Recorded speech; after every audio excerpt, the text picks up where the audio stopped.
Malo la mare ho wiki male rea tonga ko tonga fia fia ke tai le reiki mo tole ke mo uni ngongo mo television e tonga ki he hoani.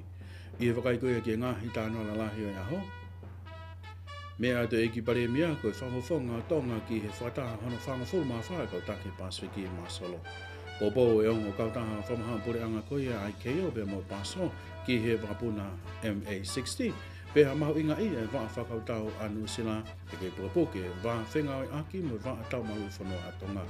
E te iau me ngahi tānoa ki hana iangi pe whoke wakai koe ki he Pasifiki sipoti pe mo tompure anga pe whoke ki he whamatala ea. Kakoa pia ori me wakai koe ki he whai ki. O ku taki anto e ki paremia lo te wano e kau whawhawhonga tonga ki e whataanga ono whanga fulma whae kau taki Pasifiki pe Pacific Islands Forum. Koe whahani pe mei he office o e paremia ki he ngongo aere tio tonga he pongpongi e ahoni. Nei whahafoki pe mei he office paremia o ku mui whalawatu ki he ki paremia a e minister ko mo ako ngawe toke ta ana mau i tau whirungaki koe sekretari pule leo mo sekretari leo koe ke kabineti a lotu palo pe foki ke toko ni sekretari ke potu ngawe ki muri Elsie Fuafuka. Koe whataanga whatao e kautaki pe Pacific Islands Forum o kuarea e ngahi kawenga kehe pe ka i he tauni.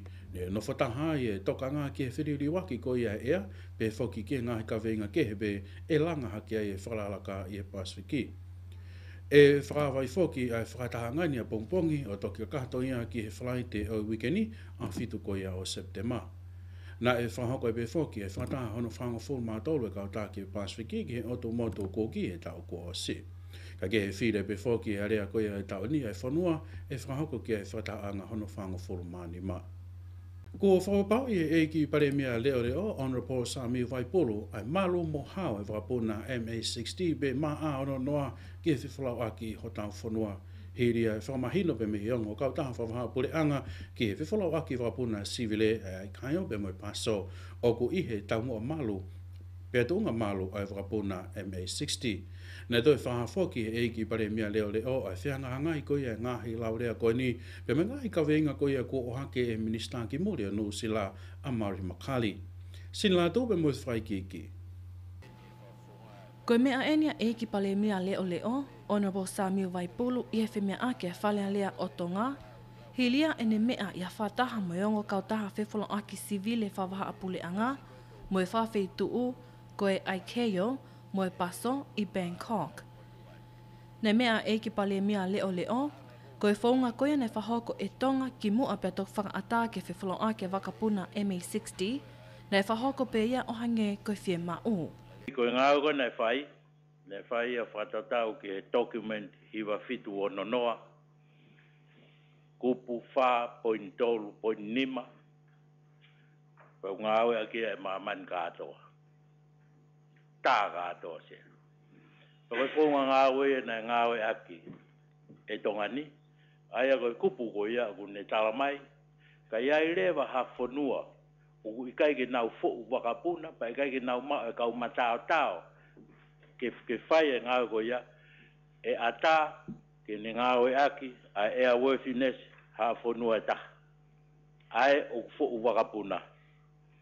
Whunga ko ia sea na e whai ia tāria e kabineti o ngāu e aki, i sune o e tau kuosi, i area pau, mo i pureanga siaina, na e tok ngāu e nusila, ki e mea ko ia i ti se mai o tau kuosi. Kane o smau ki tau tolu ki mu ai ekse. Koe kalafi mo umea kata ko nisia e o mai ki e whare, ke mea ki a whare. Ko taimi kone a wai wholau ki Beijing, na whai whataha mo e Minister Civil Aviation ko ia a siaina. Ko mea na whamahi no mai ai eksea, na ui ai ambassador nu usila i Beijing ke ta ofi ai mea koe nu whai e nu usila ki e wakapuna. Ka koe whama ala enia e ki paremia leo ki e tūkunga nei o ki ai a lea. Ko tāri koe ai ambassador nu usila i Beijing o kuna whihanga ai mo makari. E koe ne tāri anai na ne pe, o kai ke nau hoha nau tolu ke waka, Ko na oha na tolu he kau taha ko una whakalele ai wakaheni. Pena ku talangi. Ko e toko taha o a ana koe ai kau taha una whakalele waka. Ko ia o kune toanga e a New Zealand, Fiji Airways, mo Virgin Australia he teimu nau tō mea ki tongani. Ko kehe ai whamatala koe ai Ambassador, mehe whamatala koe makari. Ka wā umai ke he ahoni eksea. Te ki ai, ke iai ha comment e taha, ai potunga aue, whewholaga wakapuna civile a New Zealand. Ko makari pe eni, ko kua i koe ene lau mai i e taimene. Ko osi whakaata e si aina, ke na uoange ki si aina sivi, mo wakai i ai mea kou o kuna hoa ki ai. O ku makatuunga whoke ngahi ho haa ko eni, me ngahi whātokanga ko tuku atu e minista ki muli a New Zealand, Mari Makali, o pehe, o kui kai whiunga ai MA60 ke whewholau aki, pia kawai mo e nau taofe nau tokoni lau miliona ke taki mamata.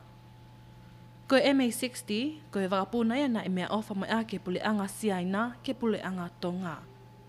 Mā ngongo te visone tonga, ko sini la atu. Nei hai e whamoanga polisi e hoa tae whiawhi whalaite o ai wike ko mariwa tō e toko nima. Ko toko aki iki he whapopula i tae hoa mo e lao ko ia whanua ai tamai mohono whoha. Ko e toko nima ko e ni o ko kānkia ia Cheng Xingning me haweru loto, Rui Shong Ma me pātangata, Den Feng Mo o anana ai kāinga Asia ku toko aki i pia kau kia i pia mo e toko wa tonga. Ko e toko wa ke he rewa ku toko aki iki he whaihiani ko mana lātu o pātangata, pe foki kesia ne ngahe o poke. O ku tāti ki te kotoa ki nau tolu ki he hia, tukua ki he kaihaa whamalohi, lo taha ke whakahoko hia kaihaa, whamalohi pe foki pehe ki he whamopula i tai hoa moe lau. Ko e whailo ko ia ko Cheng Xingning, o ku kau ki hono whailo ai whatupu halavea. Lo tonga ni o ku mahino pe foki ki he ngonga le dio tonga ko Di Feng Mo, o ku lo tonga malu ia ki he hia tā mate tangata. Ko ni heni na e tukua ki he hia kaihaa whamalohi o e tamai mo whoha e sia pe, na ana amanaki kau atu ki ha whakataha whapisinisi ai kai ngani e whahoko ia i o musi. Na e whakataha pe whoki e whamao polis pule Sales Mafi ke malo ki toa ai o ngō whailoa tonga, mana mo sione, ka ki tauhi pe ai toko tolu e sia ke nau hai e whamao anga i pe i e pongpongi o ahoni. Ka i hoa tāni whoki ne tāria i pe whoki malo ki toa ai toko tolu e sia, ka kua pau ke nau tariu i ki he potunga o e polisi. E kai au pito ngofua ke nau to e whalau me tongani whakataha mo e malu i taki paanga e wafe kotoa ki nau tolu mo e malu i e toko ua taki paanga e wafe. Ko e malu ki tua koia e ongo whakailo a tonga ka i kai whoki ngofua ke na mawahe me tonga tapuni no whama upe o na api no whanga e waha taimi koia e walu e whiawhi ki he ono pongpongi. Ko e whawhonga la koia e kau whailo e sia ko laki niu pea ko mana kau fosi lewa mai ongo whailo tonga pe whonga elewa e amina skefu ai tala ki. Manak whokai ke whahoa tu e haponi ki e whamau angalahi. O tonga ni kua whahafoki pe mehe potunga o polisa tonga ai tokanga mawahe ki e ni ihi na e whahako kia e puke whamalohi ko e ni. O ku mahau inga ia ai whakawhakau tawa no sila ke whakapau i e kei hoko atu pe whoki a ene whenga o aki pe mo e whakatau malu i a tonga. Ko e whahaine pure lahi ko i a whakawhakau tawa no sila laftani seniale Rhys Jones i hane whakataha pe mo e media lo tonga ia ene ahi aho tolu mai ki nuk alofani. Lo tonga ne i nuk alofani na ane whakataha i whoki pe mo e eiki palemia lo tu i whakano pe mo ni i ke pe. Ko sini la tu pe mo e whaiki i ki. Ia whātau mai ka whaiongongo whaloto whanua, nei whahai e laftani seniale Rhys Jones, ko ofi he sentuli ai whingai ake a ngo waa whakautau a tonga monu usila. Ko ene whaha eni he mahino o kei whainga maalie pe a tonga ki a tokoni me waa whakautau ai pule anga nu usila. Ko historia e waa whakautau a nu usila mo e waa tau malo i whanua a tonga o fuufualoa. Ko mea o ke tau e te au, ai whingai ake a ngā waa whakautau i e wheitu uni. Ia ene pehe, o hanga e he waa whingai aki ko ia, o whotuha whawa e lelei ki hok hokoata whingai aki ki he kaha o. Nei wiki a whoke laftani Seniale Jones, ai whahoko whatongia ai waa tamalu i whanua a tonga. The TDS has got a great reputation. O le lea pito ya ngongo a tonga whika aki mo na ngahi whahoko whatongia I mamani. He tau e hongo fulu tupu ko o si, na nau ngawe ai mo kausotia Amerika I Iraq, ko kausotia Britania I Afghanistani, peheke kausotia Australia, New Zealand mo Papua New Guinea, I Otmotu Solomon ne. Ia ene pehe, o kaya whaapa lahi ke kausotia tonga I ngai ngawe ko ia kuna whahoko. Kuna o mao ai whoki me ngai tau ke lahi ke whahoko whatongia, aia tēnā whahoko I e kaha o. Nei whoki atoi pēa I tāke wawhakau tau a Nuusila, mo ne kau mui mui whulau, I tō naki ko osi, I a wakapuna ai wawhakau tau a Nuusila. O ku mahu inga ia ka kai whewhine ka hanko e kao ofisa Merino Malolo ke ki talango fua pe whoki pia ke mau luta ai nofo I society. He hoko ia kua magatuunga ke lalaka I ki mua e nau whaifatongia. Ko tapo ia ofisa polisi Malolo ka koe whewhine ki he kakai o e whanua kai taro te whito whoki ki he kao polisi a manaki koia ke nā mamahe atua hengi ki he whamanatua aho whamamanahi koia e kao polisi whewhine. Oku amanaki whamanatua I ahonga fulu o e mahina ni Auckland no Sila ai aho whamamanahi o e kao polisi whewhine mo I whakaamo e kao polisi whewhine tutoku o tonga ke kei pukapoki ai pe ai mauluta ai whanua. Ko tapo weni a heleine tui halamaka ki hea ngongo ai radio mo television e tonga e amanaki koia ki nau kawa tu ki e whakatahaanga whawhiohi koe ni. Ko e tau mua ki whawhiohi e kao polisi whewhine maoanga wahenga malolo me he Pasifiki. Ko e nau toki kamataeni, ko toki kamataeni e mau whengau e aki talo e mau malolo ko ia me he potungawe. Pea ko whakaukawa hei e ka polisi whini tutuku kone a Nuusila ke whakawhe I mai ki Mautolo. I tonga ni ke kauangi ki nau polo kalama. Pea mau fia ko uie ko kamatai ni e mau ngau e aki. Ko toko honga fulu tupu whakatoa haku nau kawa tu mei tongani ki he polo kalamani.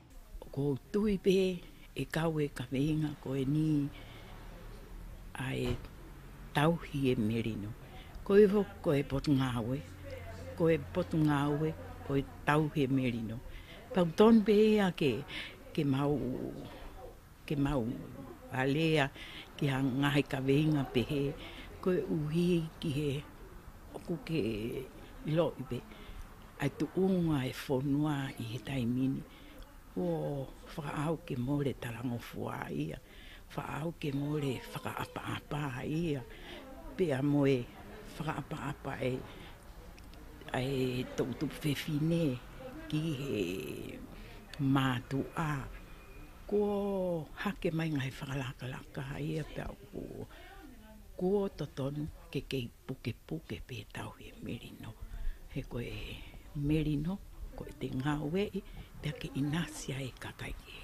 O tokoni whoki ki hono whakapaanga e whalawa tua toko hongo fulu mei tongani ki Nuusila a eki minista ako me moe ako ngawe toko ta ana mau I tau wherungaki ko eki minista lao William Clive Edwards pea moa ni I kepe. O ku tokoni e polo kalama ngawe ki hono whama I koia ai tofe ki le huu mai ai hapaanga ku tohe lahi ange ki ekonomika koia e whanua. Ko uinga ia e I tongani e matātaha balo whesa ko Paul Southgate o Australia ke whai hano wakai e polo kalama ngāwe koe ni omanaki koia ke kamata e poto ngāwe tau tai. Ko e tofe o ku kāu ia e koloa mahu inga I he Pasifiki o kāua ia tonga. Ko e whakahaene ofisa whātotolo maolunga bea me I he poto ngāwe tau tai poasi ngaluafe I amanaki ke kamata e polo kalama ngāwe ki hano whamai ai tofe. O la vai ke mausiu kwa palani fo tu ngāwe ke tau koe ni makahoko mai. Pe mausiu ke hai retain ko e palani o ku firma o e invest ta koe ni 1 million. Ai no retain o tolo koe ni 1 million. Manga to au tau siu koe ai ko future pe koe I ka hau koe ai whatua me lia ki ni. E behei whoki e poasi, neongo o ku ngari hāwho o e polo kalamani ki he whanua, ka anku os I ai e polo kalama ako o ku amanaki whakahoko ki he kaun tautai, ki he whaunga e ngau aki ki hano tauhi mō whakairi ai tofe I o seni. Tuga tai mini ko tofe, o kawe e panga le ka ma me ka fa go ma to go e po nga o mo to ni no fa na o fangi to fe tu fe ka fa ma pe mo a ko e ka fa ma e mai u fon ke e ai pa go mi go ne mai no mai o ku ke ia e fe ma u vile ka fa ma ke na hin tu kon fo pa o fa pa anga e polo kalamani e polo anga Australia pia o lia pe mai ngongo ai television tonga o ku kei mau inga be ke kawa to tonga ki hono tauhinga melino fama mai lai ko ia o ma to ungai e na kawa to ki nga i polo kalamanga e familino e pasiki mo to apure anga o mana ki ke flawa to e ko ka fa o se tonga ki Afghanistani ai ko to ni mango fulma ni ma ko to te na kawa to ki ai e flaite ia o e weekeni ko whahaya ko manta hua lima telefoniki he ngongo ai re tio mo television e tongaro tonga ia ono whake atu ke tingina tolo e mea ofa e panke MPFA. Na kau whoki ki he ngahi mea ofa koia nei whake mea ki he nihi koe ni ai waa tau malu i whanua hangahi whalani ke whaha ki whoke pōpō koia panke ke nau ngahi fua whatongia. Ko ngahi tanoa whaloto whanua be e ka koe Pasifiki e hoko mai.